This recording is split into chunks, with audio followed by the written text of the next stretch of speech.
So the first step is you map out the existing process, because, and then obviously with any software you bring in, you're like, well, how much is it going to change my existing process versus, how much do I need to change what I'm doing versus how much is it going to, enable what I'm doing? So once you've mapped this out, this point, what takes the most amount of time is the most risk, right? It's the managing of the construction process itself. Okay. Like once you're in construction, how do you manage that risk? How do you manage the labor and the equipment, et cetera? Right. So let's assume that you look at it and you go, well, okay, that's something I think about. Or alternatively, like I'd never thought of that because I've never heard of something called Alice, So I go out there and I talk to, I call a few friends. A really easy way to do this, by the way, is to get on the construction innovation venture capitalists. Right. Fundamental, Brick and Mortar, Fifth Wall, Building Ventures. Right? Mm-hmm. You go to those websites, look at who they invested in. So they have done the hard work for you, which is they've talked to 1,000+ startups and invested in the best ones. So you're like, okay, well, now I've got a list of 50 names. I look at it and I'm like, well, which of this stuff is interesting? So what I'm trying to do is I'm trying to find the startup or the idea, the research department that's going to help with the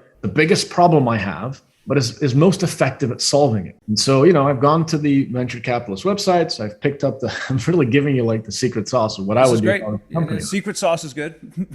Yeah. So then you're like, okay, so then I would narrow it down, then go to the CEO of the company and say, hey, here's what I've mapped out. Here's what our process looks like today. Here's the data that's available. So you're like, okay, so then let's the name of the game is that we want to be better 6 months from now than we are today.